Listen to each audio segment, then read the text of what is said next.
فجر عصر کے بعد صلاۃ الحاجت پڑھنا، کیا فجر یا عصر کے بعد صلاۃ الحاجت کے نفل پڑھ سکتے ہیں؟ فجر اور عصر کے بعد کسی قسم کی نفل نماز جائز نہیں ہے، اور یہ بھی سمجھ لیں صلاۃ الحاجت کے نام سے کوئی شریعت میں الگ سے نماز نہیں ہے۔ بس 2 رکعت آپ دعا مانگنے کے لیے پڑھیں کہ اللہ سے میں اپنی حاجت مانگوں گا، تو اس کو آج کل صلاۃ الحاجت کہہ دیا جاتا ہے، لیکن یہ کوئی الگ سے اسلام میں اسلام کی کوئی نماز نہیں ہے۔ تو باقی کوئی بھی نماز ہو، فجر اور عصر کے بعد نفل نماز اگر ہے تو وہ پڑھنا جائز نہیں ہے۔ صلاۃ التسبیح کی شرعی حیثیت۔ بہت سے لوگ کہتے ہیں کہ اسلام میں صلاۃ التسبیح کی کوئی حیثیت نہیں ہے، کیا یہ درست ہے؟ نمرہ بلال صاحبہ نے سوال پوچھا ہے۔ دیکھیں، صلاۃ التسبیح کے بارے میں جتنی احادیث ہیں کوئی ایک بھی صحیح حدیث نہیں ہے، پہلی بات تو یہ۔ دوسری بات یہ کہ فقہا کا اصول ہے کہ ضعیف حدیثیں جب کثرت سے ہوں تو وہ درجہ حسن تک پہنچ جاتی ہیں، یعنی قابل قبول ہو جاتی ہے۔ وہ اس بیس پہ اگرچہ صحیح حدیث ایک بھی نہیں ہے، لیکن کثرت سے حدیثیں ہیں، اگرچہ وہ ضعیف ہوں تو وہ مل کے ایک قوت مل جاتی ہے ان کو۔ اس بیس پہ جمہور علماء کا یہی مذہب ہے، یہی ان کا قول ہے، یہی ان کا فتویٰ ہے کہ صلاۃ التسبیح کو بالکل کالعدم قرار دے دینا یہ درست نہیں ہے۔ اس نماز کی ایک حیثیت ہے، یہ سنت عمل ہے، کیونکہ ضعیف روایتوں کی کثرت کی بیس پہ جو ہے وہ فتویٰ یہ دیا جائے گا کہ یہ نماز ثابت ہے، اور وہ فضیلت جو اس کی حدیث میں آتی ہے وہ فضیلت ثابت ہے۔ لیکن بعض علماء کا موقف یہ ہے کہ، اور میرا بھی رجحان انہی بعض علماء ہی کی طرف ہے، میں کوئی بہت بڑا عالم مفتی نہیں ہوں، لیکن ایک ٹوٹا پھوٹا سا رجحان اس طرف ہے میرا۔ وہ ابن تیمیہ رحمہ اللہ تعالیٰ نے جو بات کی ہے بڑی زبردست کی ہے، اور یہی بات ہمارے شیخ حضرت مفتی رشید احمد صاحب رحمہ اللہ بھی فرمایا کرتے تھے۔ حضرت نے تو ابن تیمیہ کی بات نقل نہیں کی، حضرت کی اپنی ذاتی رائے تھی مفتی رشید احمد صاحب کی، جو مفتی اعظم تھے، اور حضرت مفتی تقی عثمانی صاحب، حضرت مفتی رفیع عثمانی صاحب دامت برکاتہم العالیہ کے استاذ رہے 8 سال، بڑے علم میں مشہور تھے۔ ان کا بھی رجحان اس طرف تھا کہ وہ بھی صلاۃ التسبیح کو نہیں مانتے تھے۔ اس کی وجہ یہ تھی کہ وہ یہ کہتے تھے کہ ٹھیک ہے درجہ حسن تک روایتیں پہنچ رہی ہیں، مگر ان روایتوں سے جو نماز ثابت ہو رہی ہے نا، وہ ان مشہور متواتر روایتوں کے بالکل اپوزٹ ہے، یعنی ان کے خلاف ہے۔ امام ابو حنیفہ رحمہ اللہ تعالیٰ کا اور فقہ حنفی کا جو اصول ہے خاص طور پر مسائل کے استنباط کا، وہ یہ ہے کہ جو اگر کوئی متواتر یا قطعی چیز ہمارے سامنے آ جائے احادیث سے، اس کے مقابلے میں اگر صحیح حدیث بھی اس کے خلاف ہوگی تو اس قوی کو ترجیح دی جائے گی۔ جیسے قرآن ایک متواتر ہے، اب قرآن سے اگر کوئی حکم ثابت ہو رہا ہے تو اگر حدیث صحیح حدیث سے بھی یعنی حدیث اگر صحیح بھی ہو اور اس کے خلاف چلی جائے گی تو احناف پھر قرآن کو لیتے ہیں، حدیث کو اس میں تعویل کر لیتے ہیں، کیونکہ قرآن قطعی ہے۔ تو اسی طرح بعض روایتیں کثرت سے ہوتی ہیں جن سے ایک حکم ثابت ہو رہا ہوتا ہے، ان کے اپوزٹ اگر ایک کوئی صحیح روایت بھی ہوتی ہے تو اس کو احناف اکثر رد کر دیتے ہیں یا اس میں تعویل کر لیتے ہیں کہ بھئی جو متواتر روایتوں سے جو چیز ثابت ہو رہی ہے وہ اس کے بالکل اگینسٹ ہے۔ تو صلاۃ التسبیح میں بڑا اشکال یہ ہوتا ہے کہ اس نماز کی جو کیفیت ہے اس میں بعض دفعہ ایسا عمل ہوتا ہے جس سے سجدہ سہو لازم آ رہا ہوتا ہے، یعنی عام نمازوں، مثال کے طور پر آپ جب یعنی سورہ فاتحہ کے بعد جب سورت شروع کرتے ہیں اور سورت ختم کرتے ہیں تو رکوع میں تاخیر سے جو صحیح حدیث سے ہمیں پتہ چلتا ہے، جو نبی کا معمول رہا ہے، وہ یہ کہ سورت ختم کرتے ہی آپ نے رکوع کیا ہے۔ تو اسی وجہ سے فقہاء نے کہا ہے کہ اگر سورت ختم کرنے کے بعد آپ رکوع میں تاخیر کریں گے تو سجدہ سہو لازم ہو جائے گا۔ یہ کثیر صحیح حدیث سے یہ اصول نکالا ہے فقہاء نے، جبکہ صلاۃ التسبیح اس کے اپوزٹ ہے۔ اس میں کیا ہوتا ہے کہ آپ تلاوت ختم کرنے کے بعد تسبیحات پڑھنا شروع کر دیتے ہیں، رکوع میں تاخیر لازم آ رہی ہوتی ہے۔ تو صحیح احادیث سے جو بات بے غبار روایات اور کثرت روایات سے جو بات ثابت ہو رہی ہے وہ یہ ہوتی ہے کہ سورت ختم کرتے ہی رکوع کرنا واجب ہے، تو اس میں کیا ہو رہا ہے کہ رکوع کرنا واجب نہیں ہے، تو یہ اگینسٹ ہو رہی ہے نا ان صحیح احادیث کے۔ اس لیے بعض علماء کا موقف یہ ہے کہ اگرچہ ضعیف روایتیں ہیں، کثرت سے ہیں، درجہ حسن تک پہنچی ہوئی ہیں، مگر اس سے جو نماز کی کیفیت ثابت ہوتی ہے وہ متواتر جو روایتیں ہیں ان سے ثابت ہونے والی کیفیت کے خلاف ہے۔ تو جو قوی ترین چیز ہے اس کو لیا جائے اور اس کے جو اپوزٹ اس کے جا رہی ہے اس کو ترک کر دیا جائے۔ اس بیس پر مفتی رشید احمد صاحب رحمہ اللہ تعالیٰ کی رائے تھی، حالانکہ انہوں نے کئی سال صلاۃ التسبیح پابندی سے پڑھی ہے، مگر جب ان کا رجحان اس طرف ہوا، یہ تحقیق کی طرف ان کا دماغ گیا، تو انہوں نے صلاۃ التسبیح چھوڑ دی، مگر منع نہیں کرتے تھے دوسروں کو، اس لیے کہ جمہور بہرحال اس کے قائل ہیں۔ تو میں بھی کسی کو منع نہیں کرتا،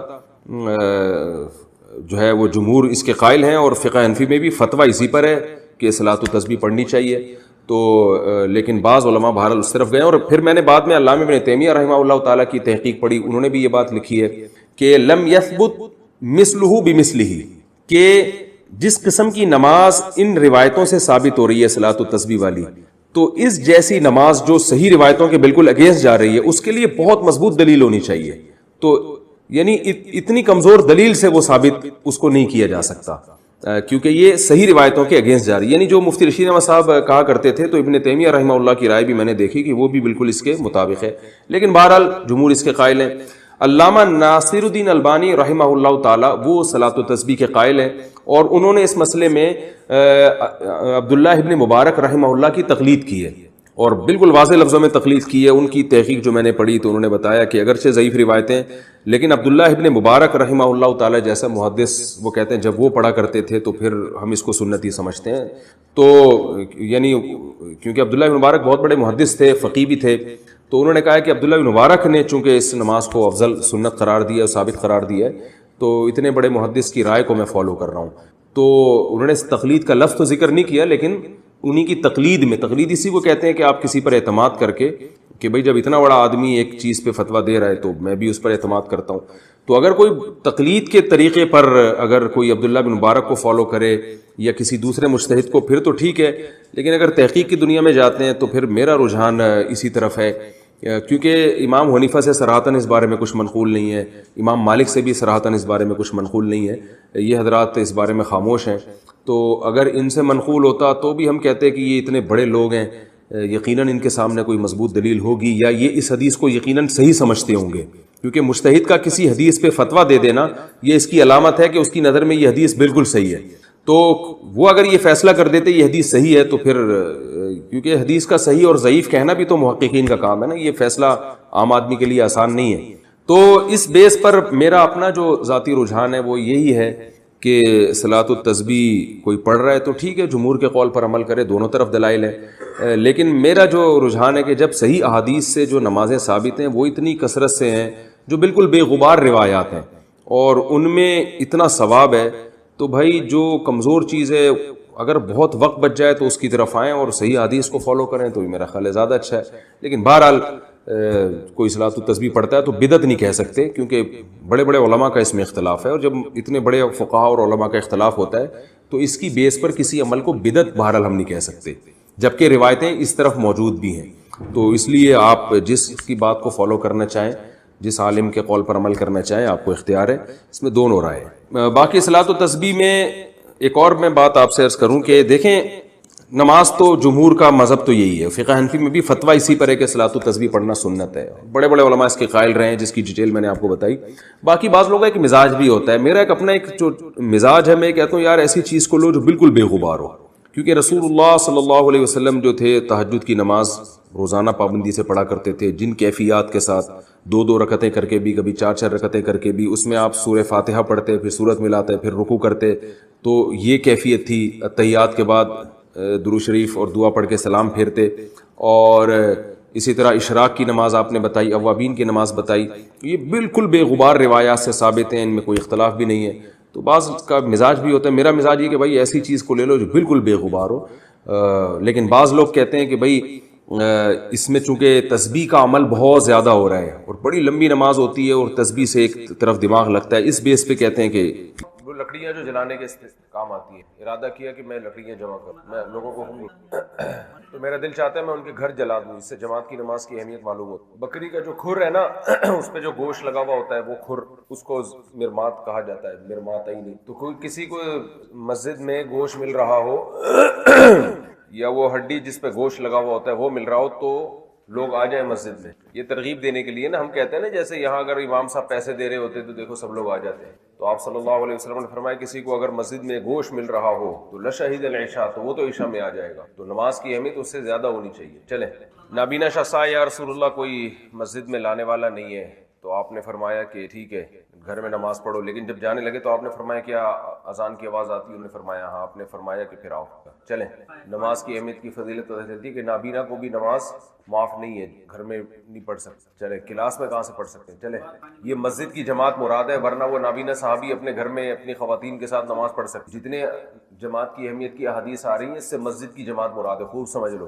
چلیں، عبداللہ بن عمر سے روایت ہے نبی صلی اللہ علیہ وسلم نے شدید سردی اور ہوا میں حکم دیا کہ اپنے گھروں میں نماز، اور نبی صلی اللہ علیہ وسلم مؤذن کو حکم دیتے تھے جب شدید سرد اور بارش والی رات ہوتی تھی کہ اپنے گھر میں نماز پڑھ لے۔ تو ایسا ہی مسئلہ ہے کہ اگر بہت شدید سردی ہے، بارش ہو رہی ہے اور راستے میں کیچڑ ہے، اور اصل میں اس وقت سب سے بڑا مسئلہ یہ تھا مسجد نبی میں کیچڑ ہو جاتا، کچی زمینیں تھی نا، آج مسجدوں کی زمینیں پکی ہیں، تو تھوڑی سی بارش ہو یا کوئی خطرہ نہ ہو تو پھر گھر میں نماز جائز نہیں ہے، کیونکہ نابینا صحابی کو آپ نے گھر میں اجازت نہیں دی تو بارش میں کہاں سے اجازت ہو۔ ایک حدیث میں آتا ہے اذا ابتلت النعال فالصلاة فی الرحال، جب پاؤں تر ہونا شروع ہو جائیں تو نمازیں گھروں میں ہیں۔ تو بعض احادیث حضرات یہی کرتے ہیں، ذرا سی چھینٹا پڑا تو وہ اعلان کر دیتے ہیں گھروں میں نماز پڑھو۔ تو طلت النعال یہ کنایا ہے بارش سے، اس کا یہ مطلب نہیں کہ ہلکی بھی بارش ہو جائے، اتنی بارش جس میں حرج واقع ہو نا، دوسری احادیث کو سامنے رکھا جائے گا نا کہ ایک طرف نابینا صحابی ہیں، ان کو کوئی مسجد میں لانے والا نہیں ہے، ان کو بھی آپ حکم دے رہے ہیں کہ مسجد میں آنا پڑے گا آپ کو نماز کے لیے، حالانکہ ان کو کوئی قائد نہیں تھا جو لے کر آتا۔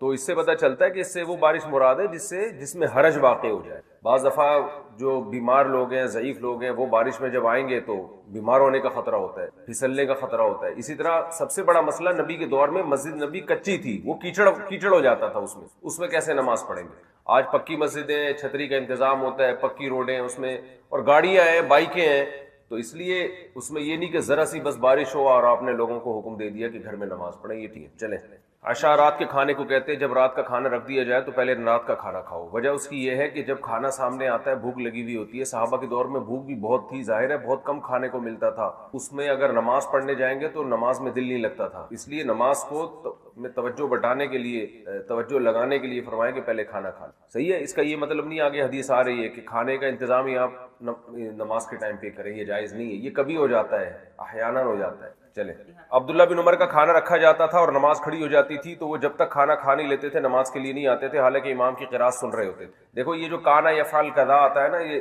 حدیث میں ہمیشہ استمرار کے لیے نہیں ہوتا کہ عبداللہ بن عمر کا یہ معمول تھا، کبھی ایسا ہو جاتا تھا۔ اس کی مثال ہے، ہم بھی کبھی ایک بندے نے ایک دفعہ بھی یہ کام کیا ہو تو ہم کہتے ہیں یار فلاں تو ایسا کر لیا کرتے تھے، فلاں تو ایسا کر لیا کرتے تھے۔ اردو میں بھی ایسا ہوتا ہے، اس کا مطلب نہیں کنٹینیو کرتے تھے، ایک دفعہ بھی کیا ہو تو ہم کہتے ہیں یار فلاں تو کر لیا کرتے تھے، آپ نہیں کر رہے۔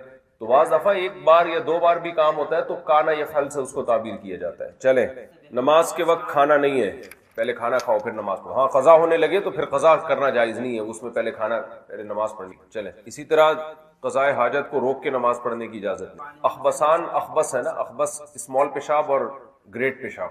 چلیں، ہاں نماز جب قائم کر دی جائے تو پھر فرض نماز کے علاوہ کوئی نماز نہیں، تو کوئی بھی نماز جب جماعت کی نماز کھڑی ہو جائے گی تو سنتیں پڑھنا جائز نہیں۔ احناف نے فجر کو اس سے مستثنیٰ کیا ہے کہ اس لیے کہ حدیث میں آتا ہے کہ وہ نماز پڑھو وَلَوْ تَرَدَتْكُمُ الْخَيْلُ، اگرچہ گھوڑے تمہیں رون ڈالیں، تو بہت یعنی قریب بواجب ہے فجر کی 2 سنتیں، تو اس عموم سے فجر کی 2 سنتوں کو احناف نے مستثنیٰ کیا ہے بہت زیادہ تاکید کی وجہ سے، لیکن اس طرح استثناء کیا ہے کہ اس حدیث پر بھی عمل ہو جائے اور فجر کی 2 سنتوں پر بھی عمل ہو جائے۔ تو احناف نے کہا کہ جس مکان میں نماز کھڑی ہوئی ہے، فجر کی بھی ہو چاہے کوئی بھی ہو، تو اس مکان میں نماز تو کسی قیمت پہ جائز نہیں ہے چاہے سنتیں ہوں، لیکن جس مکان میں نماز کھڑی ہوئی ہے اگر فجر کی 2 سنتیں اس مکان سے ہٹ کر دوسرے مکان میں پڑھنا چاہے گا تو اس کی اجازت ہے، بشرطے کہ جماعت ملنے کا یقین ہو، جماعت میں کم سے کم 1 رکعت، کیونکہ اگر 1 رکعت بھی فوت ہو جائے گی تو پھر جماعت کی جو واجب نماز ہے وہ چھوٹ جائے گی۔ تو وہ مکان جہاں فجر کی نماز ہو رہی ہے، وہ کمرہ، وہ ہال، اس میں جائز نہیں ہے۔ ہم نے بہت سے مسجدوں میں لوگوں کو دیکھا اسی جگہ پہ کھڑے ہو کر نماز پڑھ رہے ہوتے ہیں، یہ جائز نہیں۔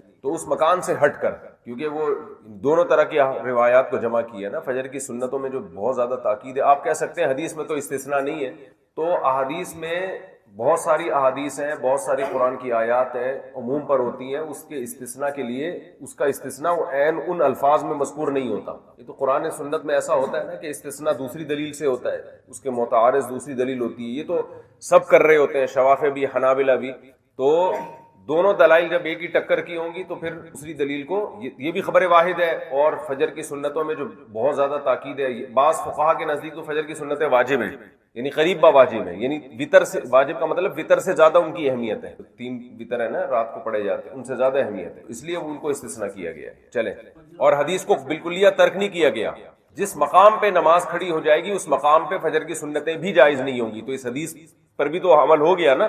میں اس لیے کہہ رہا ہوں کہ اس میں بہت زیادہ یہ اہل حدیث حضرات حنفیہ پہ طنز کرتے ہیں کہ یہ لوگ حدیث کو نہیں مانتے، حدیث میں تو آتا ہے کوئی نماز نہیں ہے سوائے فرض کر، یہ کیوں فجر کو مستثنیٰ کریں؟ تو فجر کو مستثنیٰ ہم نے اپنے ماموں یا چاچو کے کہنے پہ نہیں کیا، فجر کی سنتوں کی تاکید بھی نبی صلی اللہ علیہ وسلم ہی سے ثابت ہے. چلیں، اور اس طرح استثناء کیا کہ اس حدیث کا ظاہر بھی نہ چھوٹے کہ وہ مکان جہاں پر فرض نماز ہو رہی ہے وہاں پر فجر کی سنتیں پڑھنا بھی جائز نہیں ہے، اس سے ہٹ کر دوسری جگہ پہ پڑھنے کی اجازت ہے، بشرطے کہ فرض چھوٹنے کا اندیشہ نہ ہو. چلیں، سردی زیادہ ہے، نہیں ایسے کام پر ہے تو پھر چھوڑ دیں، چلو نا.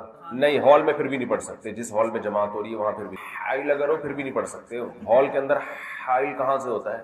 نہیں، ستون کے پیچھے نہیں پڑھ سکتے، اس جگہ پہ جائز نہیں ہے جس ہال میں نماز ہو رہی ہے. چلیں، علامہ انور شاہ کشمیری رحمہ اللہ کا مسلک جو مذہب جو مجھے یاد پڑتا ہے، انہوں نے تو اس پہ بھی لکھا ہے کہ مسجد کے صحن میں بھی جائز ہے. مسجد کے عبداللہ بن مسعود سے جو ثابت ہے نا، وہ ثابت یہ ہے کہ وہ مسجد کی چوکھٹ میں پڑھا کرتے تھے فجر کی سنتیں اگر جماعت کھڑی بھی ہو جاتی. تو احناف نے اس میں، یعنی متاخرین نے اس میں عموم کرتے کرتے چوکھٹ سے لے کر اندر آئے، اندر سے صحن میں لائے، صحن سے پچھلے برآمدے میں لے کر لا کر پھر عوام اس کو برآمدے تک بھی لے گئی، اور افغانستان میں صف میں کھڑے ہو کر پڑھ لیتے ہیں نماز.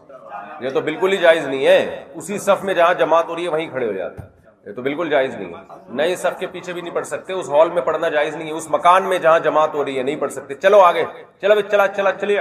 عبداللہ بن عمر رضی اللہ عنہ سے روایت ہے، نبی صلی اللہ علیہ وسلم نے فرمایا جب تم میں سے کسی کی زوجہ مسجد جانے کی اجازت مانگے تو اس کو نہ روکا جائے. متفق علیہ.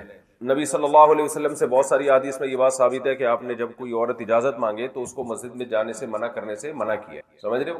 تو اس لیے اصل مسلک یہی ہے کہ عورت جب مسجد میں جا سکتی ہے نماز پڑھنے کے لیے، لیکن نبی نے ترغیب اس کو کہیں بھی نہیں دی، بالکل بھی ترغیب نہیں دی ہے، بلکہ اس کو ترغیب دی ہے کہ اس کے گھر میں نماز، بلکہ اس گھر کے اندر جو کمرے کے اندر بھی بعض خواتین ایک چھوٹا کمرہ بنایا کرتی تھی، اس کمرے میں نماز کمرے سے بہتر، اور کمرے کی نماز صحن سے بہتر، اور صحن کی نماز مسجد سے بہتر. یہاں تک کہ ایک صحابیہ کو آپ نے فرمایا میرے پیچھے نماز پڑھنے سے بہتر ہے تم گھر میں نماز پڑھو. تو پیغمبر کے پیچھے نماز پڑھنے سے بہتر بھی کیا تھا؟ گھر میں نماز پڑھنا. اب سوال پیدا ہوتا ہے کہ جب اتنی ذرا بھی ثواب نہیں ہے اس کو تو پھر اجازت کیوں دی ہے؟ بھائی گھر سے نکلنے میں، مسجد میں جانے میں وہ اتنی محنت جبھی کرے گی نا جب اس کو کچھ تو ثواب اضافی مل رہا ہو، تو کچھ بھی اضافی نہیں مل رہا، تو پھر جانے کی اجازت کیوں دی ہے؟ تعلیم کے لیے، کیونکہ وہ اسلام اس وقت دنیا میں آیا تھا، خواتین کو دین سیکھنے کا مسجد کے علاوہ کوئی موقع تھا نہیں، کیونکہ ان کو پیغمبر سے سیکھنے کا موقع کیسے ملتا؟ ورنہ خود سوچنے کی بات ہے نا، جب ثواب ہی نہیں ہے بالکل تو پھر آنے کی اجازت کیوں دی جا رہی ہے؟ تو اس لیے دی جا رہی ہے کہ پیغمبر صلی اللہ علیہ وسلم کی حدیث وہ بھی براہ راست سن سکیں. تعلیم اتنی عام نہیں تھی، تو فقہاء کرام نے جو پابندی لگائی ہے، امام ابو حنیفہ نے پابندی لگائی کہ غالباً اس میں یہ شروع میں قول تھا کہ بوڑھی عورتیں جا سکتی ہیں، جوان نہیں جا سکتی ہیں، رات کو نہیں جا سکتی، دن میں جا سکتی ہیں. بعد کے فقہاء نے بوڑھی اور جوان سب کسی کو بھی مستثنیٰ نہیں کیا، کہا کہ سب کسی کے لیے بھی جائز نہیں ہے. اور جن فقہاء نے اجازت دی جیسے امام شافعی رحمہ اللہ نے، انہوں نے بھی علی الاطلاق اجازت نہیں دی، انہوں نے بھی پابندیاں لگائیں کہ جوان عورت رات میں نہیں جا سکتی. یعنی کسی فقیہ کے نزدیک بھی علی الاطلاق اجازت نہیں ہے. یہ جو اہل حدیث حضرات کہتے ہیں نا سب کے نزدیک جانا جائز ہے، ایسا نہیں ہے، سب نے کہیں نہ کہیں جا کے پابندی لگائی ہے. اچھا، ان کو بہت زور سے کچھ آ رہا ہے بولنے کا نا، بس صبر کیا کرو. جب ایک آدمی کی جب تک بات کمپلیٹ نہیں ہوتی بولا نہیں کرو بیچ پہلے اگلے کی تقریر سن لیا کرو پھر بولا کرو. اچھا، تو وجہ اس کی یہی ہے کہ حضرت عائشہ رضی اللہ تعالی عنہا سے روایت ہے، صحیح بخاری کی میں امام بخاری نے تذکرہ کیا ہے کہ لو کان النبی رأى ما رأینا لمنع نساءنا کما منعت نساء بنی اسرائیل، کہ نبی ہمارے زمانے کی عورتوں کو دیکھ لیتے تو ان کو ایسے ہی مسجد میں آنے سے روکتے جیسے بنی اسرائیل کی عورتوں کو روک دیا گیا. تو یہ حضرت عائشہ بہت بڑی فقیہہ تھی، نبی کے مزاج کو سمجھتی تھی. اور حضرت عائشہ اپنے دور کی عورتوں کے بارے میں کہہ رہی ہیں کہ یہ وہ پابندیوں پر عمل نہیں کرتی جو نبی کے دور میں جن پابندیوں پر عمل تھا. نبی ہمارے زمانے کی عورتوں کو دیکھتے تو منع کر دیتے. تو یہ احناف کی بہت بڑی دلیل ہے کہ جب حضرت عائشہ کے دور کی خواتین پابندیاں نہیں کر رہی تھی تو آج 1400 سال کے بعد کہاں سے خواتین پابندیوں پر عمل کریں گی؟ سمجھتے ہو؟ وہ پابندیوں پہ عمل نہیں، کیونکہ آگے کتنی شدید حدیثیں ہیں کہ خوشبو لگا کے آنے کی اجازت نہیں ہے. جب جماعت ختم ہوتی تھی تو پہلے ساری خواتین نکل جاتی تھیں، پھر نبی نکلتے تھے، تو اختلاط کا بہت زیادہ خطرہ ہے. ان تمام چیزوں کی وجہ سے احناف نے پابندی لگائی ہے. تو یہ پابندی قرآن و سنت کے اگینسٹ نہیں ہے، یہ حدیث کو چھوڑنا نہیں ہے، حدیث کے منشا پر عمل کرنا ہے. ایک بات.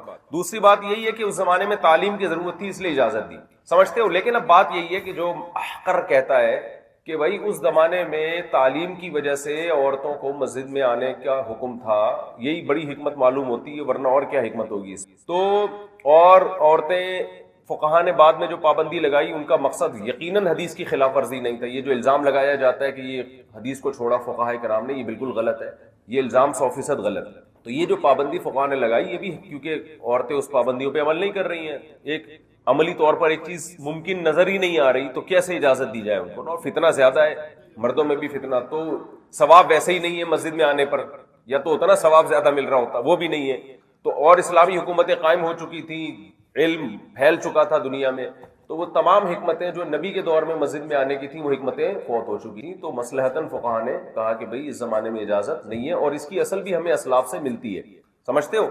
ایسا نہیں ہے کہ یہ اجتہاد برائے اجتہاد ہو، لیکن اس زمانے میں احقر یہ کہتا ہے کہ دیکھو مسئلہ یہ ہے کہ اس زمانے میں عورت ہر جگہ جا رہی ہے، نبی صلی اللہ علیہ وسلم کے دور میں عورتوں پہ پابندی لگی، حضرت امام حنیفہ اور باقی فقہا نے پابندی لگائی کہ بھئی کہیں بھی نہیں جا رہی تو مسجد کیوں جائے، فتنے کا اندیشہ ہے، لیکن اب عورت گھر سے باہر حال نکل چکی ہے، دنیا میں ہر جگہ عورت جا رہی ہے، ایک جگہ تھی خیر کی جہاں سے کچھ خیر حاصل ہونے کا چانس تھا، وہاں مولوی صاحب ڈنڈا لے کے کھڑے میں، ادھر آئی تو پیٹ کے پکڑ کے کوٹ دوں گا میں آپ کو، سمجھ رہے ہو؟ وہ طارق روڈ جا رہی ہے، وہ مارکیٹوں میں جا رہی ہے، سوئمنگ پول جا رہی ہے، وہ بائکیں چلا رہی ہے، ویلیاں لگا رہی ہے، وہ عدالتی خلا کے لیے عدالت میں جا رہی ہے، بلا وجہ خلا لے کے کسی اور سے شادی کر کے بچہ پیدا کر کے دوبارہ خلا لے کے اس کا نان نفقہ لے کے چھٹے آدمی سے شادی کر رہی ہے، 25 دفعہ یہ عمل ہو رہا ہے، اور 25 بچے اس دوران وہ پیدا کر کے ہر ایک سے نان نفقہ باندھ چکی ہے۔ مسجد جو ایک خیر کی جگہ تھی جہاں اس کو علم ملتا، بیان سنتی، اس بہانے وہ نماز پڑھ لیتی، کیونکہ جماعت سے نماز پڑھنا آسان ہے۔ تراویح میں آپ دیکھ لو نا، اکیلے تراویح کتنی ٹینشن مشکل ہو جاتی ہے، اس میں جماعت سے انسان پوری رکعتیں پڑھ لیتا ہے آرام سے، تو جماعت کا اپنا ایک نور ہوتا ہے، ایک اپنا ایک وقار ہوتا ہے، تو اس لیے اس میں اس زمانے میں خواتین کو مسجد میں آنے کی اجازت دینی چاہیے۔ بعض علماء یہ کہتے ہیں کہ سوال یہ پیدا ہوتا ہے کہ جب اس دور میں آنے میں فتنہ تھا، ابو حنیفہ رحمہ اللہ کے دور میں، جو تابعین تبع تابعین کے دور تھا، تو آج فتنہ نہیں ہے کیا؟ آج کیسے پابندیوں پر عمل کریں گے؟ اس کا جواب یہ ہے کہ یقیناً آج اس دور میں جتنا فتنہ تھا مسجد میں آنے میں اس سے زیادہ فتنہ ہے، لیکن نہ آنے میں الگ نوعیت کا فتنہ ہے جو اس سے زیادہ خطرناک ہے۔ دو فتنے آپس میں ٹکرا رہے ہیں، ایک فتنہ بے پردگی کا فتنہ ہے کہ مسجد میں آئیں گے تو بے پردگی کا خطرہ ہے، آنکھ مٹکوں کا خطرہ ہے، اس سے بڑا فتنہ نہ آنے میں وہ ہے کفر اور الحاد کا فتنہ، مسجد سے رابطہ بالکل ختم، اب گھر میں نہیں ہے کہ وہ ماحول نہیں ہے، جو دارالاسلام میں 100% لوگ مسلمان، 100% کی داڑیاں، 100% نمازی، تو اپنی بیوی بچوں کو بہنوں کو خود گھر میں سمجھا رہے ہیں، پڑھا رہے ہیں، بڑا اچھا امن شانتی کے ساتھ ہنسی خوشی زندگی گزر رہی ہے، ایسا نہیں ہے، یہ سب صرف علماء کے گھروں میں ایسا شاید ہو، ورنہ بلکہ علماء کے گھروں میں بھی اب ان کے شہری ماحول میں تو ان کے گھروں کی عورتیں بھی بہت سو کی، سب کی بات نہیں کر رہا، بہت سو کی ان کے کنٹرول سے باہر ہے، ماحول جو چاروں طرف چل رہا ہے اسی ماحول سے سب متاثر ہے، تو اب ان کے پاس دین سیکھنے کا ذریعہ یا تو یوٹیوب ہے یا ٹیلی ویژن ہے، تو یوٹیوب پہ آپ کو پتا ہے کیا طوفان بدتمیزی ہے، ٹھیک ہے، کچھ صحیح لوگ بھی ہیں تو بہت سارے غلط لوگ بھی ہیں، مسجد میں ابھی تک اللہ کا شکر ہے خیر کا عنصر غالب ہے، تو عورتوں کو اس زمانے میں مسجد میں آنے کی اجازت نہ دینا، میں سمجھتا ہوں کہ یہ بہت بڑی تعداد کو آپ مرتد بنا رہے ہیں، آپ الحاد کی طرف لے کے جا رہے ہیں، تو وہ علت دوبارہ لوٹ کر آ گئی ہے، سمجھتے ہو؟ تو اب وہ زمانہ نہیں ہے، تو میرا موقف اس بارے میں بہت مضبوط ہے کہ اس زمانے میں بالکل خواتین کو مسجد میں آنے کی اجازت دینی چاہیے۔ دوسرا مسئلہ فتنے کا، تو بھائی وہ ویسے ہی دوسرا، پہلے زمانے میں اور کوئی آنکھ مٹکے کی جگہ تھی نہیں تھی، عورتیں مسجد میں آتی تو خطرہ تھا کہ بھئی آنکھ مٹکے ہوں گے، اب آنکھ مٹکوں کے لیے باقاعدہ گورنمنٹ نے جگہ بنائی ہوئی ہیں، لائسنس یافتہ جگہ ہیں، قائد اعظم کا مزار ہے اس کے لیے، جتنے پارک بنے ہوئے ہیں، ڈیٹنگ پوائنٹ بنے ہوئے ہیں، وہ سینما گھروں میں فلم دیکھنے جا رہے ہیں لوگ کزنوں کو بائکوں پہ بٹھا کے، تو اب اتنے زیادہ آنکھ کہ اب کوئی آدمی پاگل ہوگا جو مسجد میں کسی خاتون کو چھیڑنے کے لیے آئے گا، اب اتنے زیادہ جگہ ہو گئی ہیں، اب لبرل لوگوں کے یہاں یہ کیا ہے چھیڑنا، کیا چھیڑ دیا تو کیا ہو گیا اس سے، اگر آپ نے وہ تو کہتے ہیں آپ نے ہماری بیوی کو چھیڑا، ہم آپ کی بیوی کو چھیڑ دیں گے، برابر ہو جائے گا ایسا، لبرل لوگوں کے یہاں یہ چھیڑ چھاڑ کو اتنا مسئلہ رہا نہیں ہے، تو مسجد ایک خیر کی جگہ ہے، اور ہم نے اجازت دی ہوئی ہے اپنی مسجد میں خواتین کو تراویح کی، 10 سال سے اجازت دی ہوئی ہے، کوئی چھیڑ چھاڑ کا واقعہ الحمدللہ نہیں ہوتا، نمازی آتے ہیں تمیز سے منہ نیچے کر کے چلے جاتے ہیں، یہ اس کے لیے اب یونیورسٹیاں بہت بن چکی ہیں، ان میں یونیورسٹیوں کا حال جا کے دیکھو کیا حال ہو گیا ہے، تو نماز ایک جگہ تھی جہاں پر خواتین تھوڑی دیر کے لیے اسکارف لے لیتی تھی، اس کا اتنا فائدہ ہے نا، میں ملیشیا میں نے دیکھا ہے 100% عورتیں اسکارف لیتی ہیں، وجہ کیا ہے کہ ہر بازار میں مسجد ہے جہاں خواتین کی جگہ ہے، تو خواتین آئیں گی، جماعت کی نماز پڑھتی ہیں، وہ اسکارف لیتی ہیں، اس سے اسکارف اس معاشرے میں زندہ رہ گیا، ہمارے ہاں تو اسکارف ہی مارکیٹ سے شارٹ ہو گیا ہے، تو یہ سعودی عرب میں آتی ہیں، عراق میں آتی ہیں، جتنے بھی دوسرے ممالک ہیں جہاں فقہ شافعی یا حنبلی نافذ ہے وہاں تو سب آتی ہیں خواتین، تو وہاں کوئی ہمیں نظر نہیں آتا کہ فتنہ ہوتا ہو یا یہ کہ آنکھ مٹک کے چلتے ہو، انہوں نے بہت سخت خواتین کے راستے الگ رکھے ہوئے ہیں، مسجدوں کے اندر ان کے کمرے الگ ہوتے ہیں، اس لیے اس کی بالکل اس زمانے میں منع کر دینا یہ فقہی بصیرت کے احقر کی رائے کے مطابق بالکل خلاف ہے. یہ اس کی علامت ہے کہ آپ اپنے زمانے کے احوال سے واقف نہیں ہیں. بعض لوگ کہتے ہیں جب آپ حنفی ہیں تو امام حنیفہ کے قول کو لینا پڑے گا آپ کو، ورنہ آپ اپنے آپ کو حنفی کیوں کہہ رہے ہو؟ تو بھائی بات یہ ہے کہ جب ہم نے نبی کے قول کو امام ابو حنیفہ کے کہنے پر اس لیے چھوڑ دیا کہ زمانہ تبدیل ہو چکا ہے، مقصد نبی کے قول کو چھوڑنا نہیں تھا، تو زمانہ کا تبدیل ہونے سے ابو حنیفہ رحمہ اللہ کے قول کو کیوں نہیں چھوڑا جا سکتا؟ نہیں، یہی بات ہے. اگر آپ یہ کہتے ہو کہ زمانہ چینج ہو گیا جس کی وجہ سے امام حنیفہ کے قول کو ہم نے لیا، تو مقصد ہمارا حدیث چھوڑنا نہیں تھا. زمانے کی تبدیل سے حکام تبدیل ہوتے ہیں، بعض حکام ایسے ہیں جو تبدیل ہوتے ہیں. تو یہ کیا بات ہے کہ نبی کے بارے میں تو آپ میں اتنی لچک ہے کہ زمانے کے تبدیل ہونے سے آپ نے امام حنیفہ کی لاجک کو مان لیا، لیکن امام حنیفہ کے قول پہ آپ اتنے مضبوط ہیں کہ زمانہ پورا الٹ پلٹ ہو جائے آپ نے کہا ابو حنیفہ کے قول کو نہیں چھوڑنا. یہ اس کی علامت ہے کہ آپ یہ تقلید میں غلو ہے، یہ تعصب ہے ایک قسم کا. لیکن میں ان علماء کو جو کہتے ہیں کہ عورتیں گھروں میں ہی نماز پڑھیں ان کو متعصب نہیں کہہ رہا، مقصد ان کے اپنے دلائل ہوں گے جو وہ جانے، لیکن اس بیس پہ آپ نہیں بات کر سکتے کہ ہم حنفی ہیں تو بس وہ پتھر پہ لکیر بن گئی بات. بھائی وہ بھی تو وہ قول بھی تو معلول بعلہ ہے نا، معلول بعلہ ہے. وہ علت تبدیل ہونے سے حکم، جب حدیث کا حکم تبدیل ہوگا تو ابو حنیفہ کی رائے کی وہ ہم کہتے ہیں کہ حضرت عائشہ فرماتی ہیں کہ نبی صلی اللہ علیہ وسلم ہمارے دور میں ہوتے تو عورتوں کو مسجد میں آنے سے روک دیتے. ہم کہتے ہیں حضرت عائشہ ہمارے دور میں ہوتی تو دوبارہ اپنے قول سے رجوع کرتی کہ بھائی اب مسجد میں آنے دیا جائے. کہتی ہے کہ بھائی یہ تو ارتداد پھیل رہا ہے، الحاد پھیل رہا ہے، یہ تو بالکل مسجد سے ساری عورتیں دنیا کی ہر جگہ جا رہی ہیں. ایک دن کیا ہوا، وہ تنظیم اسلامی والوں نے تراویح میں، اور خواتین کی بہت بڑی تعداد شریک ہوتی ہے، کسی نے مجھے کہا یار یہ دیکھو انہوں نے اتنی ساری عورتوں کو گھروں سے نکال لیا، جماعت سے نماز پڑھوا دیا، پورا مجمع ہوگی، کیا ہو رہا ہے یہ؟ میں نے کہا انہوں نے بہت خاندانی کام کیا ہے. اگر یہ لوگ رمضان کے آخری اشروں میں ان عورتوں کو تراویح کا انتظام میں نہ لے کر آتے نا تمبو لگا کے، تو یہ ساری تاریک روڈ اور شاپنگ سینٹروں میں گھوم رہی ہوتی. جی یہ کیا پتہ چلتی ہے، بالکل ایسا ہی ہے. ہاں جس معاشرے میں ایسا نہ ہو وہاں ٹھیک ہے، بالکل ایک دم خاندان. چلو نہیں، عورتوں کو گھر میں رہنا چاہیے، لیکن جب نہیں رہ رہی، ایک چیز گھر سے نکل گئی ہے تو مسجد بھی آئے، نہیں آئے تو کہیں بھی نہ آئے. پھر دیکھو علت یہ بنائی ہے، علت ہماری ہے کہ فساد پھیل رہا ہے، وہ پھیل چکا ہے جو پھیلنا تھا. ہر جگہ جا رہی ہیں تو جو نہیں جا رہی پھر کہیں بھی نہ جائے. اور اگر ہر جگہ جا رہی ہے، ہمارے ایک صاحب نے کہا وہ ہر جگہ ہم سے پوچھ کے تھوڑی جا رہی ہے، غلط کر رہی ہے ہم تو وہاں بھی جانے سے منع کریں گے. میں نے کہا غلط کر رہی ہے صحیح کر رہی ہے، یہ بحث نہیں ہے. بحث یہ کہ ہر جگہ جانے سے جو فساد ہونا تھا وہ ہو رہا ہے. تو اگر اس کو ہم کہیں گے کہ بھائی گھر میں قرن فی بیوتکن، گھروں میں قرار پکڑو، تو پھر ہر جگہ قرار پکڑو. اگر کہیں اور نہیں پکڑ رہی قرار، ہر جگہ جا رہی ہے، تو ہم نہیں کہہ رہے کہ ہم سے پوچھ کے جاؤ، ہم کہتے ہیں پھر یہاں بھی آ جاؤ، کیونکہ یہاں آپ کو گھر میں بیٹھنے کی دعوت ملے گی، کہیں اور آپ کو گھر میں رہنے کی دعوت نہیں ملے گی. قرار فی البیوت کا مسئلہ کہ گھروں میں قرار پکڑنا، یہ بھی اس کو مسجد سے سننے کو ملے گا. چلیں آگے، چلے.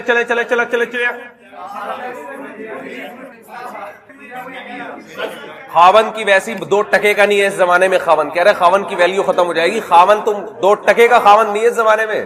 تو کیا سمجھتا ہے خاون کو؟ میں گاؤں دیہاتوں کی بات نہیں کر رہا، میں شہروں کی بات کر رہا ہوں. آپ کی بیگم پرس لٹکا کے اگر شاپنگ کے لیے جانا چاہے، خاون روک کے دیکھے 2 ٹکے کا. تو سمجھتا ہے اپنے آپ کو؟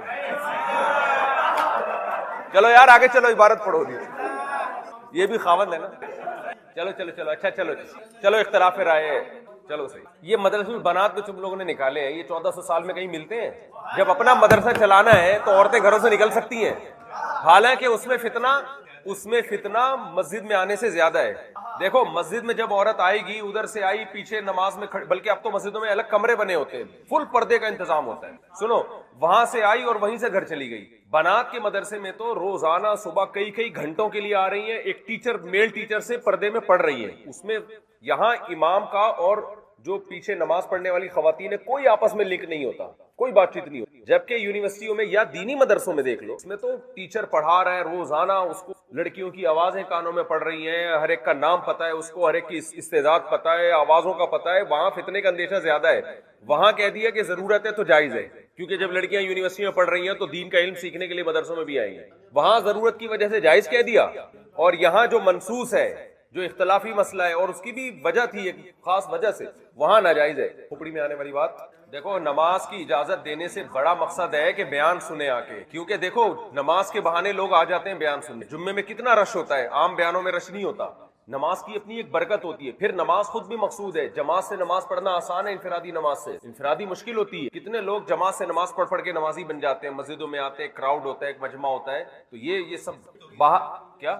چلیں آنا جائز ہے. کیوں؟ نبی نے فرمایا جو عورت خوشبو لگائے وہ عشاء کی نماز میں ہمارے ساتھ شریک نہ ہو. چلیں آسان ہے. وہی کون سی حدیث نمبر تو پڑھ لیا کرو, 1063. چلو یہ ہو چکا ہے نا, آگے چلو نا. ابے چلنا آگے چل. حب کہتے ہیں انتہائی محبوب. زید ابن حارثہ کو حب رسول کہا جاتا تھا نا, جو غلام تھے آزاد کر کو بہت مشہور ہو گئے تھے. میں ترجمہ ہوگا چہیتا, چہیتے تھے, لاڈلے تھے. عجمی ایسی محبت دی لوگوں میں مشہور ہو گیا کہ یہ سب سے زیادہ کوئی سفارش کروانی ہوتی لوگ ان سے کہتے کہ یہ کہیں گے نبی مان جائے. ہاں کوئی عورت خوشبو لگا دے تو مسجد میں نہ آئے جب تک کہ غسل جنابت جیسا غسل نہ کر رہے, یعنی مکمل پراپر غسل کرے, اس کو ختم کرے. چلو نہیں تو یہ تو پابندی لگائی جائے گی کہ خوشبو لگا کے آنا حرام ہے نا. چلو بھائی چلے. فتنہ پھر بھی ہے نہ آنے کا فتنے کو, اور اس میں دیکھو وہاں الہاد کا فتنہ ہے. دونوں فتنے. ابے تم میں تو اٹریکشن ہے ہی نہیں, تم چھوڑو یار. چلو اس کو دیکھ کے کوئی فتنے میں آئے گا کام کرنے میں. تم تکبر کیا کرو, تم پہ نظر نہیں لگے گی. چلو تم نظر کی صبح شام کی دعائیں بالکل بھی نہ پڑھو, کچھ اور پر کر لیا. چلو چلے آگے چلے. حدیث آسان ہے یہ. آپ نے پوچھا فلاں حاضر ہے, صاحب نے کہا نہیں. آپ نے فرمایا یہ نماز منافقین پر بہت بھاری ہے. اگر تمہیں پتہ چل جائے فجر اور عشاء کی نماز میں کتنا ثواب ہے تو تم گھٹنوں کے بل چل کے آؤ. اور صف اول جو ہے فرشتوں کی صف کی طرح ہے. اگر تم پتہ چل جائے صف اول میں کیا ہے تو لب تدر تمہرے سے آگے دوڑ کر آؤ, لڑائی ہو جائے اس میں. اور بندے کی جماعت سے نماز گھر میں نماز سے افضل ہے, اور 2 آدمیوں کی نماز 1 آدمیوں کی نماز سے افضل. چلے اور جتنی نماز میں تعداد نمازیوں کی زیادہ ہوگی وہ اللہ کو زیادہ محبوب. جماعت جتنی چلے, جماعت کی جہاں نماز نہیں ہوتی شیطان ان پہ غالب آ جاتا ہے. اور آپ نے فرمایا اکیلے نماز نہیں پڑھو, جماعت سے نہ. اکیلے آدمی کو بھیڑیا کھا جاتی, انفرادی جو کام نہیں. کسی عذر یعنی خوف یا بیماری کوئی وجہ نہ ہو پھر بھی جماعت میں کوئی نہ آئے تو اس کی نماز قبول نہیں کی جائے گی. جو انفرادی پردید پر محمول ہے, یعنی فرض تو ادا ہو جائے گا لیکن ایسے اتنی ناقص نماز ہوگی گویا اللہ نے نماز قبول. ایک اور حدیث میں آتا ہے لا صلاۃ لجار المسجد الا فی المسجد, وہ جوار میں رہتا ہے اس کی نماز ہو. تو جماعت سے اخفل جماعت مراد نہیں کی جماعت واجب ہے. جب کوئی کسی کو قضاء حاجت کا تقاضا اور جماعت کھڑی ہو جائے تو پہلے قضاء حاجت سے فارغ ہو. البتہ فرق اگر قضا ہو رہی ہو نا نماز تو پھر ہر قیمت پہ نماز کو چلیں. تین چیزیں کسی کے لیے جائز نہیں. ایک یہ کہ امام نماز پڑھائے اور اپنے لیے دعا مانگے, اس لیے کے بعد جو دعا ہے نا اس میں جمع کسی استعمال ہونے. اچھا کسی کے گھر میں نہ جھانکے, اگر کوئی جھانکے گا تو یہ خائن شمار ہوگا. قضاء حاجت روک کے نماز نہ پڑھے, بس یہ تو قرآن کے الفاظ ہیں نا تو جائز ہے. نیت بتاویل کل واحد ہر ایک کی. چلیں نبی کے دور میں پکا منافق جماعت سے رہتا تھا, ورنہ عام آدمی جماعت سے رہ نہیں سکتا. اگر مریض بھی ہوتا تو 2 بندوں کے سہارے پر جماعت کی نماز میں حاضر ہوتا نبی کے دور میں. عبداللہ بن مسعود فرماتے ہیں ہاں نبی کی طریقہ یہ سنت سے یہاں اصطلاحی سنت مراد نہیں ہے. سنت ہے فرض, تو اصطلاحی سنت کا حکم مراد ہے. نیت کا حکم یہ ہے جس مسجد میں اذان ہو رہی ہے وہاں نماز پڑھی. اخفل طریقے کلاسوں میں نماز پڑھ لینا پیشک جماعتی کے ساتھ ہو, یہ جائز نہیں ہے. چلیں اگر فلاں کی طرح تم گھر میں نماز پڑھو گے تو تم اپنے نبی کی ترک کر دو گے اور تم گمراہ ہو جاؤ گے. جو شخص بھی وضو کرتا ہے, اور یہ آسان ہے, وہی خطایا وضو کرنے سے گناہ. آگے چلے. گھروں میں عورتیں بچوں کا خوف نہ ہوتا تو جو نماز میں نہیں آتے میں گھروں کو آگ لگا. چلے جب مسجد میں اذان ہو جائے تو آپ نے فرمایا جب تک نماز نہ پڑھ لو نہ نکلو. مسجد میں اذان کے بعد ایک شخص مسجد سے نکل گیا تو ابو شاہ صاحب فرماتے ہیں حضرت ابو ہریرہ نے فرمایا اس نے ابوالقاسم یعنی محمد صلی اللہ علیہ وسلم کی نافرمانی. حضرت عثمان بن عفان سے روایت ہے نبی صلی اللہ علیہ وسلم نے فرمایا مسجد میں اذان کے بعد جو نکلے اور کسی حاجت کی وجہ سے نہیں اور نہ وہ واپس لوٹنے کا ارادہ کرتا ہے یہ منافق ہے. ہاں جو اذان سنے اور جواب نہ دے, جواب کا مطلب مسجد میں نہ آئے, اس پہ لبیک نہ کہے اس دعوت کی, اللہ نماز قبول الا من اللہ. یہ عبداللہ بن ام مکتوم فرماتے ہیں یا رسول اللہ مدینہ میں حشرات الارض اور درندے ہیں اور میں نابینا ہوں تو کیا آپ میرے ساتھ پاتے ہیں؟ آپ نے فرمایا اذان کی آواز حی علی الصلاۃ کی آواز آتی ہے؟ آپ نے فرمایا ہاں. فرمایا حی حلا, یہ حلا بھی کے لیے, حیا کا معنی بھی آؤ, ضرور آؤ نماز کی, کوئی اجازت نہیں. اگر واقعی کسی کو خطرہ ہو نا کوئی درندے کاٹ لیں گے یا حشرات الارض کاٹ لیں گے پھر جائز ہے. دوسری حدیث سمجھتے ہو. ام دردہ فرماتی ہیں کہ شوہر حضرت ابو دردہ غضبناک ہو گھر میں آئے, میں نے جیسے آپ کو فرمایا کہ میں صلی اللہ علیہ وسلم نہیں پاتا وہ جماعت سے نماز پڑھا, تو بعض لوگوں شروع کر دی ہوگی. حضرت ابوبکر رضی اللہ تعالیٰ عنہ نے دیکھا کہ سلیمان ابن وہ حضرت عمر بازار کی طرف گئے تو اور پھر سلیمان حسمہ کا گھر جو تھا مسجد کے پاس, جو زوجہ ہے ان کی والدہ ام سلیمان کے پاس سلیمان کو پوری رات میں فجر کی جماعت میں مجھے زیادہ میں پوری رات ہی بات 2 آدمی اور اس سے اوپر جماعت ہے, یعنی 2 آدمیوں کی جماعت بھی جماعت میں. حضرت بلال بن عبداللہ بن عمر, عبداللہ کے بیٹے تھے, ایک بلال تھے ایک نافع تھے, انہوں نے کہا کہ عبداللہ بن عمر نے ان کو بتایا کہ نبی صلی اللہ علیہ وسلم نے فرمایا عورتوں کے حصہ سے رکاوٹ نہ بنو, وہ اجازت لیں. حضرت بلال فرماتے اللہ کی قسم, حضرت بلال بھی اسلاف میں ہے حضرت تابعین, انہوں نے کہا کہ اللہ کی قسم ان کو روکوں گا کا لفظ انہوں نے استعمال کیا, اس کا مقصد نبی کی توہین نہیں تھی, مخالفت. وہی حالات خراب ہو گئے, پہلے والے حالات نہیں, چونکہ ظاہر میں بے ادبی ہے, سوء ادب ہے کہ ان کو حدیث سنائی جا رہی ہے اور فوراً حدیث کی مخالفت کہہ دیں کہ میں تو عبداللہ بن عمر کو بہت زیادہ غصہ آیا اور فرمایا کہ میں کہہ رہا ہوں نبی نے یوں فرمایا اور تم کہہ رہے ہو کہ میں ہی روکوں گا، تو تم حدیث کی واضح مخالفت کر رہے ہو. زندگی عبداللہ بن عمر نے تو یہ وہی ہے جیسے امام مالک کی محفل جی نے کہا تھا نا، امام مالک نے صلی اللہ علیہ وسلم آپ کو نکلوا دیا. مطلب یہ ہے کہ عین لگے نہ لگے، لیکن یہ موقع یہ اس طرح سے بیان کرنے کا نہیں ہے. تو یہ سوء ادب کی وجہ سے عبداللہ بن عمر نے ان کے ساتھ ایسا کیا، ورنہ اسلاف میں اور بھی لوگ تھے خواتین دنوں میں آنے کو ناپسند کرتے اور ان کا مقصد کی مخالفت. حالات تبدیل جو میں نے دلائل دی، بہت سے علماء ابھی بھی فساد ہے. اختلافی مسائل کو جتنا ہے آپ کو سمجھ میں آتا ہے، آپ نہیں اجازت دیکھو خاموش. یہ جو آج کل لکھنے کی غلط نہیں ہے، وہ سمجھتے ہیں اختلافی طنز کرنا کسی کے مخالف ہے. اسٹائل بات ہی جب آدمی اپنی رائے دیتا ہے تو پھر اسٹائل میں رائے دے. اصولی بات یہ ہے اس کی رائے سے نظر اتارنے کے لیے اس کا اصل کرا کے اس کا پانی میں ایسی چیزیں آ جائیں گی. یہ وہی حدیث ہے. چلیں آگے. باب تسویہ صفوف والفصل الاول. چپ پڑھنے تو آگے بہت سارا نصاب باقی ہے. نعمان بن بشیر روایت نبی صلی اللہ علیہ وسلم ہماری سے کیا جاتا ہے، یہاں تک کہ جب آپ کو اندازہ ہو گیا کہ ہمیں سمجھ میں آ گئی یہ بات، ہم تو پھر آپ نے ایک دن دیکھا کہ ابیر کہنے والے تھے اس کرو اولا یخالفن اللہ بینکم، اللہ تمہارے چہروں کو نہ پھیرے نہ پیدا کر دے. صف کے ٹیڑھے ہونے دلوں میں بھی فرق پڑتا ہے. چلے نبی نے فرمایا صفیں درست کرو. تراسو کا مطلب خلل کو ختم کرو، مل کے کھڑے ہو. اس پہلے گزر فإن تسویہ من اقامت الصلاۃ، نمازوں صفوں کو سیدھا کرنا بھی نماز کے قائم کرنا. آپ ہمارے کندھوں کو پکڑتے اور فرماتے سیدھے رہو اور اختلاف نہ کرو، دائیں بائیں آگے پیچھے نہ ہو، ورنہ تمہارے دل اللہ پھیر دے گا. لیلینی الاحلام والنہا، لینی ولا یلی بھی لیلی اور نون تاکید کے ساتھ بھی لیلینی چاہیے قریب ترین کھڑے ہو مسل الاحلام بالغ لوگ والنہا عقل مند لوگ، قوم کے سمجھدار لوگ امام کے، پھر جو ان کے قریب ہو، پھر وہ جو قریب ہو، پھر بچے بالکل سب سے اچھا لینی ہے. نون تاکید کے ساتھ ہو تو لینی، اور نون تاکید کے بغیر لی، کیونکہ یہ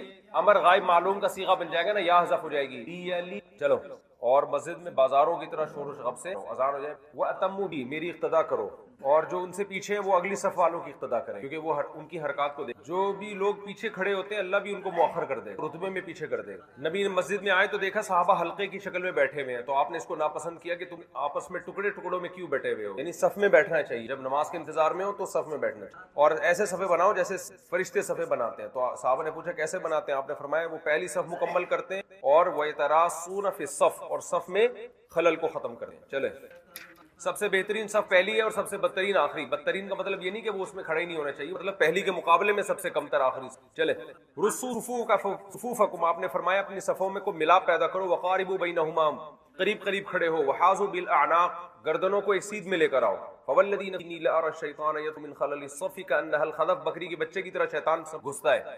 فما کان من نقص، صف میں اگر کوئی نقص ہو کمی رہ جائے تو پچھلی صف میں ہو، یعنی پہلے پوری مکمل صف مکمل ہونی چاہیے، اس کے بعد پھر اس کے پیچھے والی. ایسا نہیں ہو کہ اگلی صف میں جگہ ہے خالی اور آپ پچھلی میں آ کے کھڑے ہو جائیں، اس سے منع کی. فرشتے اور اللہ تعالی رحمت بھیجتے ہیں، فرشتے رحمت کی دعا کرتے ہیں جو پہلی صف میں کھڑے ہوتے ہیں. اور جو سب سے بہترین قدم اللہ کو وہ ہے جو وہ قدم ہے جو صف کو مکمل کرنے کے لیے استعمال ہو. صف میں جگہ باقی ہے، آپ چل کے جاؤ گے تو اللہ کو یہ قدم بہت محبوب، سمجھتے ہو؟ نہیں کرنی چاہیے. صف میں جگہ خالی ہے، ہلتے ہی نہیں ہے، دھکا دیا جاتا ہے، جا بھائی تو آگے جگہ خالی ہے، بڑھ چڑھ کے آگے جانا چاہیے. صف میں جو دائیں طرف کے لوگ ہیں اللہ ان پر رحمت کی دعا رحمت بھیجو. صف میں جب دونوں طرف جگہ برابر ہو تو دائیں طرف کھڑا ہونا یہ زیادہ افضل. جب صفیں سیدھی ہو جاتی تھی اس کے بعد آپ دائیں طرف والوں کو بھی کہتے ہیں اعتدال، برابر اعتدال سے کھڑے ہو جاؤ اور صف کو سیدھا کرو. بائیں طرف والوں کو الینکم مناکب فی الصلاۃ، جس کے کندھے سب سے زیادہ نرم ہے نماز میں وہ اللہ کو سب سے اچھا ہے. کیا مطلب؟ ایک اکڑ کے نہ کھڑا ہو بلکہ کندھے میں اتنی لچک پیدا کرے کہ دوسرے کندھے کے پیرالل اس کے برابر ہو جائے، اس سے لگنے لگے.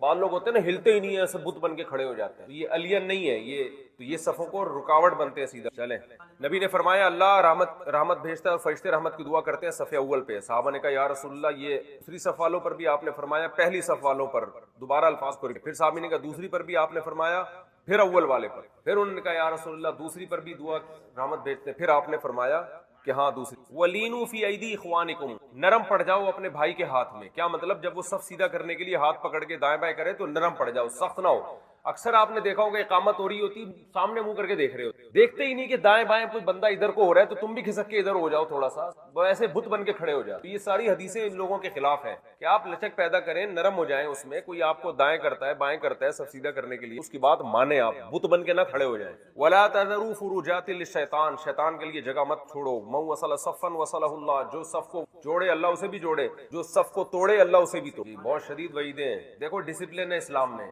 ایسے بھی ہو سکتا تھا کھڑے ہو جاؤ بس نماز شروع کر دو. تو ایک مینجمنٹ ہے، ایک ڈسپلن ہے کہ اللہ کے دربار میں کھڑے ہو تو بالکل سیدھے ہونے چاہیے، ٹیڑھے بیڑے نہیں کھڑے ہو. امام کو درمیان میں رکھو. وسد الخلل، اور خلل دوسرے پتہ چلتا ہے کہ دائیں بائیں بیچ میں امام ہونا چاہیے. بعض دفعہ صفیں یہاں سے نکلنا شروع ہوتی ہیں، ادھر کوئی بندہ ہی نہیں آ رہا ہوتا. اب آڑے تھے چلیں آسان ہے یہ. ایک شخص نے بالکل پیچھے کھڑے ہو کے نماز پڑھی، سب سے ہٹ کے آپ نے حکم دیا دوبارہ نماز پڑھو تعلیم کے لیے. باب الموقف، چپ کر کے پڑھو ابھی، چلو چلو چلو.